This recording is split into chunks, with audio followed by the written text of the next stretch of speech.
미국에 있는 오바마 대통령이 있어요. 12살 때 자기 친구와 힘을 합해서 힘이 없는 친구 괴롭히고 왔어요. 여러분이라면 어떻게 했을 것 같아요? 그러지 말랐지, 혼난다. 누가 친구 괴롭히랬어? 오바마 어머니 어떻게 얘기했냐면, 네, 안녕하세요. 김정은 작가입니다. 좀 자존감이 높지 않은 사람들은 대체적으로 어떤 상황에서 좀 머뭇거리거나 눈치를 좀 많이 보거나 좀 그런 경우가 있는 것 같아요. 근데 그 이제 아이들도 마찬가지로 좀 눈치를 많이 본다는 것은 뭔가 주변의 평가나 시선에 많은 영향을 받는다는 건데, 때로는 이게 좀 과하면 자존감이 낮은 것의 어떤 현상일 수도 있잖아요. 그래서 부모님들이 이럴 때 어떤 말씀과 어떻게 좀 도와주시면 아이들의 그런 부분들을 개선하는 데 도움이 될 수 있을까요? 자존감이 낮은 아이들은 뭘 해도 쌓이지 않거든요. 자기를 사랑하지 않는 사람이 배움과 학습은 그냥 시간 낭비한 것에 불과한 그 결과를 만나게 되는데, 이렇게 물어봐 줬으면 좋겠어. 아이한테 너는 세상에서 가장 외로운 사람이 누구라고 생각하니? 그럼 뭐라고 대답할 거야? 보통은 아이들은 이렇게 얘기할 거예요. 친구 없는 사람? 인기 없는 사람? 생일 파티 초대받지 못하는 사람? 이렇게 얘기할 텐데, 이렇게 얘기해 주는 게 좋대. 세상에서 가장 외로운 사람은 혼자 있지 못하는 사람이야. 왜냐하면 혼자 있지 못하는 사람은 100명의 친구랑 같이 있으면 100배 더 외로워. 사람 속에서 더 외로워지니까. 너는 지금부터 네가 계속 매일 하던 걸 하면서 스스로 자존감을 탄탄하게 만들 수 있어. 네가 집에서 네가 하는 것들, 습관, 취미 이런 것들을 매일매일 하면 거기서 이제 빛이 나거든. 그러면 이제 그 빛을 보고 너와 결이 맞는 친구들이 널 찾아올 거야. 그럼 이제 그 친구랑 같이 놀면 되지. 너는 어제 했던 거 오늘 또 하면 돼. 이렇게 얘기해주면 아이가 이제 친구와의 관계의 정의에 대해서 파악하게 되고, 그리고 누가 나한테 뭐라고 해도 눈치 보지 않고 자기의 원칙과 철학을 지켜나갈 수 있는 삶을 살 수 있을 것 같아요. 어제 했던 거 오늘 또 하면 돼. 말씀이 굉장히 인상 깊네요. 그럼 앞서 말씀드린 이런 사례와 조금 다르게 똑부러지고 야무진 아이, 이게 이제 많은 부모님들이 바라는 어떤 워너비의 모습 중 하나가 아닐까 싶은데, 어찌됐건 아이가 그렇게 되었다는 것은 뭐 긍정적으로 잘 자랐다는 것일 거니까, 그런 아이들의 부모님들은 결국 어떤 분들일까요? 그런 분들이 주로 난 아무것도 한 게 없어요, 이렇게 아이가 혼자 잘 자랐어 이렇게 얘기하시는데, 그 부모님을 관찰해 보면 혼자 잘 자란 게 아니고 부모님은 언어라는 가장 가치 있는 유산을 물려줬어요. 이 언어는 뺏길 수 없는 것이잖아요. 아이의 삶은 그대로 남아있는데, 자기 의견 똑부러지게 표현하고 야무진 아이들 만들기 위해서 어떻게 얘기하냐면, 예를 들면 미국에 있는 오바마 대통령이 있어요. 그 똑부러지고 야무지게 하고 토론 잘하고 절대 안 질 것 같고, 그리고 자기 철학을 꿋꿋이 펼치고, 그런 아이가 12살 때 자기 친구와 힘을 합해서 힘이 없는 친구 괴롭히고 왔어요. 그 소식을 들은 오바마 어머니가 아들이 오길 기다리고 있었어요. 여러분이라면 어떻게 했을 것 같아요? 그러지 말랐지, 혼난다. 누가 친구 괴롭히랬어? 그럼 돼, 안 돼? 보통 그렇죠. 네, 그렇죠. 그럼 또 한단 말이에요. 그 말이 아이한테 다가오지 않아요. 영향을 주지 못하는 거죠. 영향 못 주는 거예요. 아이한테 도착 못한 거예요. 출발을 했는데 도착 못했어요. 근데 엄마는 도착한 줄 알아. 오바마 어머니 어떻게 얘기했냐면, 세상엔 두 종류의 사람이 있어. 한 종류의 사람은 원하는 것을 얻기 위해서 상대가 어떤 고통을 느끼든 상관하지 않고 핍박하는 사람이지. 근데 또 한 종류의 사람이 있단다. 이 사람은 내가 이 말을 하면 이 사람이 얼마나 아플 줄 알아. 그래서 그런 말 하지 않고 평화롭게 해결하는 사람이야. 오바마, 넌 어떤 사람이 되고 싶니? 그렇게 되려면 어떤 책을 읽어야 될까? 책 다 읽고 나서 네가 어떤 생각을 했는지 엄마한테 얘기해줘. 어떤 지적인 기능이 다 녹아있는 거 다 아시겠죠? 여기서 아이는 정의와 친구, 힘, 이거에 대한 정의를 스스로 내리게 되고, 그걸 내리기 위해서 필요한 책을 스스로 선택하고, 선택한 책을 읽으면서 엄마한테 이해한 걸 설명하기 위해서 어떻게 설명할까를 또 생각하고, 그러면서 아이는 이제 저절로 똑부러지고 야무진 아이로 자랄 수밖에 없게 되는 거죠. 이런 식으로 일상에서 다양한 문제가 있잖아요. 그럴 때마다 이런 사람 저런 사람이 있어. 넌 어떤 사람이 되고 싶어? 아이가 물론 나쁜 선택을 할 수 있어. 근데 아이가 부모가 생각했을 때 잘못된 선택을 하더라도 그걸 설명할 수 있으면 괜찮아요. 그럼 아이는 자기만의 생각을 가지게 되는 거니까. 그래서 부모님들께서 선택하고 설명할 수 있게 해주면 그 아이는 자기 길을 잃지 않을 것이다 라고 생각합니다. 똑똑함을 넘어서 훌륭한 사람이 된 사람의 뒤에는 늘 훌륭한 부모님이 있고, 오늘 말씀을 덧붙이면 거기에는 훌륭한 부모님의 언어가 있다라고 볼 수 있을 것 같네요.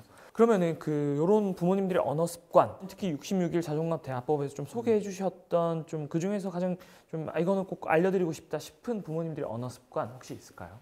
제가 책을 한번 읽어볼게요. 첫 번째 날 제목이 아이의 평생 자존감을 결정하는 부모의 9가지 말이에요. 다른 사람들의 좋은 평가도 필요해.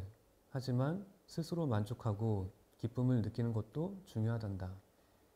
언제나 실천이 기적이자 최고의 마법이지. 화가 나면 마음껏 울고 행복하면 활짝 웃는 거야. 자기 감정에 솔직한 사람이 되자. 너는 뭐든 할 수 있는 아이야. 너무 조급하게 생각하지 말자. 남들에게 예의 바르게 행동하는 것도 중요해. 하지만 자신을 대접하는 방법을 알아야 다른 사람도 마음을 다해 대할 수 있어. 차분하게 생각하면 세상에 풀리지 않는 문제는 없단다. 좋은 결과가 행복의 열쇠가 아니라 좋은 과정이 행복의 열쇠란다. 네가 좋았다면 그게 가장 좋은 결과야. 너만 포기하지 않으면 다시 좋은 기회를 잡을 수 있어. 세상에는 죽이나 빵처럼 쉽게 넘길 수 있는 음식도 있지만 고기나 오징어처럼 꼭꼭 씹어야만 하는 음식도 있어. 네가 부족한 게 아니야. 다만 조금 더 시간이 필요할 뿐이지. 이런 말이 있는데 이게 제가 세상에 풀리지 않는 문제는 없단다 이렇게 이게 부분에 나왔는데 뭔가 문제가 꼬이면 불평불만하게 되잖아요. 그럴 때 이런 부모님들은 어떻게 생각하냐면 풀리려고 꼬였구나 이렇게 생각해요.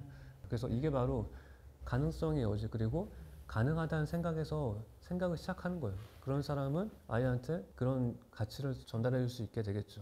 왜냐하면 부모의 말은 아이가 살아갈 언어의 정원이기 때문에 아이는 부모가 말한 그 정원 내에서 벗어날 수가 없어요. 그래서 부모님께서 내 아이가 이렇게 살면 좋겠다 이렇게 생각하는 게 있으면 그렇게 사는데 좋은 언어는 어떻게 구성하면 좋을까? 언어를 생각해 본 다음에 그 언어를 마치 잔디밭처럼 깔아주는 거예요. 그럼 아이는 거기에서 행복하게 잘 살 수 있을 겁니다.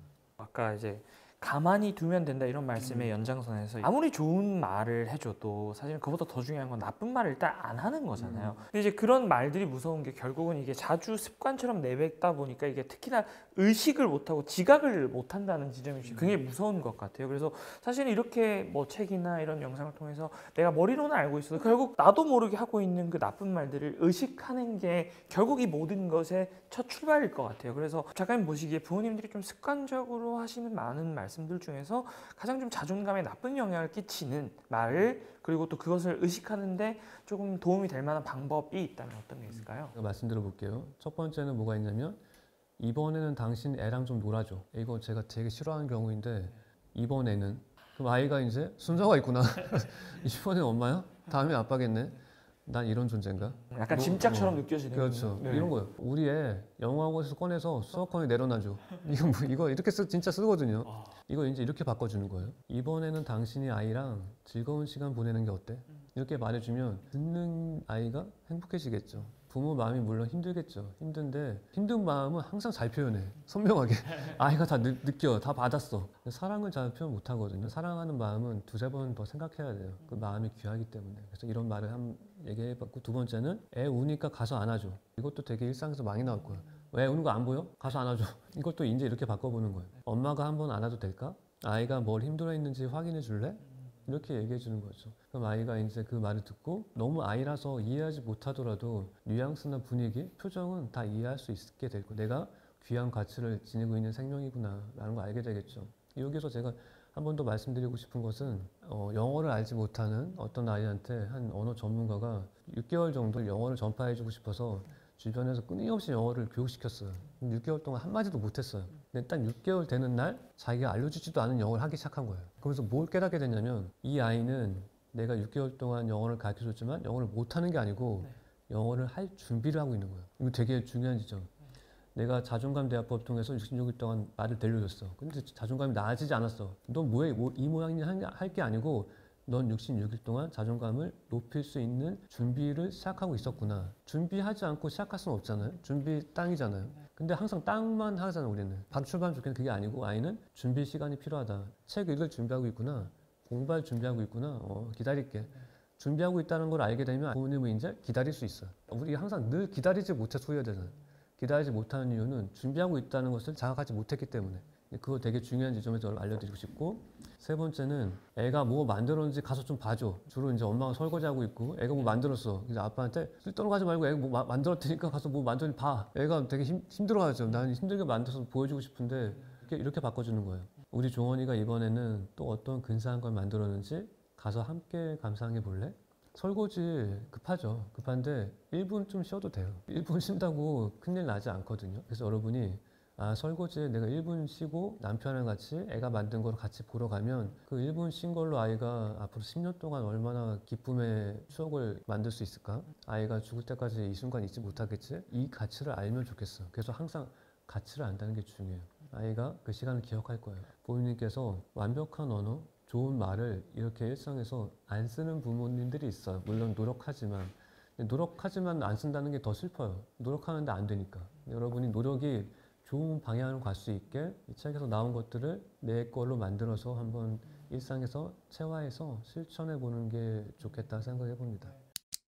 저도 이제 개인적으로 궁금해서 작가님 SNS에서 그 인스타에서 봤는데 이제 결국은 우리 아이들도 부모님의 어떤 관계, 언어를 보면서 자라고 엄마 아빠의 대화 이런 것들이 방금 말씀하신 건 자존감에 많은 영향을 줄 것 같아요. 그런 맥락에서 SNS에 굉장히 많은 분들이 공감하셨던 작가님의 글 중에 하나가 부부가 서로 익혀야 할 대화법. 네, 그래서 그거 좀 소개해 주시면 좋을 것 같아요. 제목은 남편의 예쁜 말 한마디가 아내를 행복하게 하고 아이의 자존감까지 키웁니다.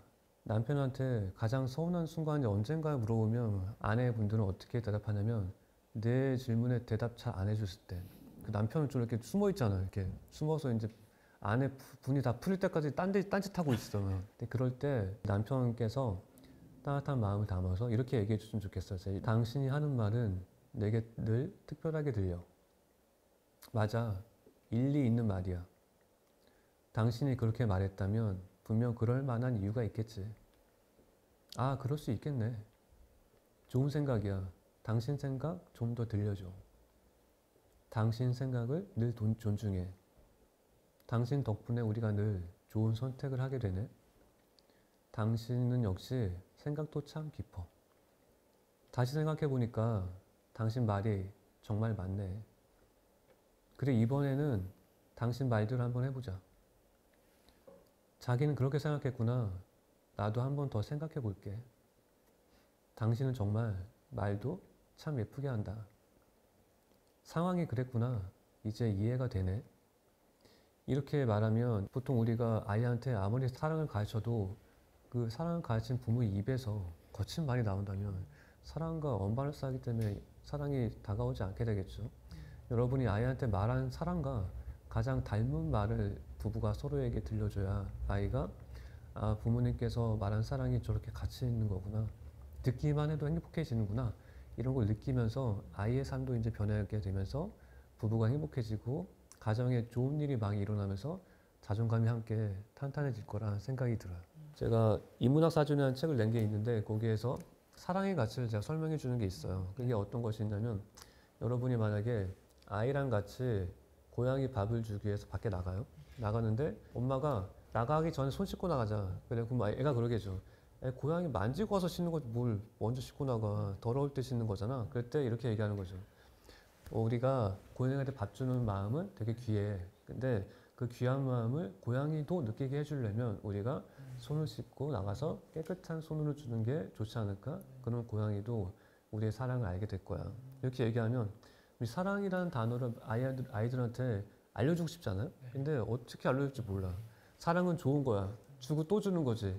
이렇게 알려주면 몰라요. 근데 고양이 손 씻기를 통해서 알려주면 사랑은 또 주는 거야. 이거를 아이가 스스로 깨닫게 돼요. 그러니까 말과 말로 상황을 변조해서 설명할 수 있다면 아이는 내가 주고 싶은 한 문장을 스스로 깨닫게 되는 거예요. 그렇게 되면 이제 아이가 아, 이건 사랑이고 저건 사랑이 아니야. 좋은 비교를 하게 되겠죠. 왜냐하면 사랑은 이런 게 아니니까. 이건 내가 고양이 만지려고 손 씻을 때 그 느낌 아니야. 그럼 사랑 아니네? 그럼 사랑이 되려면 어떻게 해야 될까? 이런 고민, 탐구, 탐험, 비교, 좋은 비교가 다 시작이 돼서 아이 삶에 엄청나게 변화가 이루어지겠죠. 그러니까 어떻게 보면 추상적인 개념이나 단어를 그런 것들을 통해서 아이에게 구체적으로 정의하고 의미를 언어로 설명하는 게 아니라 어떤 그냥 아이가 일상에서 경험을 통해서 설명할 수 있게 정의를 내려주는 거네요. 네, 그런 점에서 오늘 저희 작가님 많은 분들께 그런 좀 위로나 힘이 될 수 있는 마지막 낭독 말씀 듣고 오늘 영상 마무리해 보도록 하겠습니다. 매일 당신의 아이는 당신을 용서하고 있습니다. 빨리 잠들지 않는다고 혼나며 아무리 울다가 지쳐서 잠들어도 다음날 아침 아이는 누구보다 행복한 표정으로 일어나 당신을 가장 먼저 찾습니다. 밤새 혼났던 기억을 모두 잊고 새로운 마음으로 하루를 시작하죠.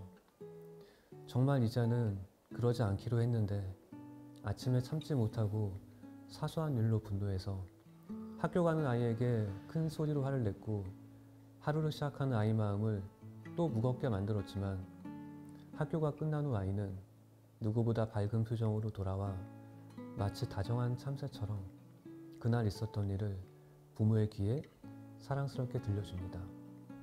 부모는 자신이 아이를 매일 용서한다고 생각하지만 사실 부모는 매일 아이의 용서를 받고 있습니다. 부모가 아이의 잘못을 용서한다는 것은 처음부터 앞뒤가 맞지 않는 말입니다.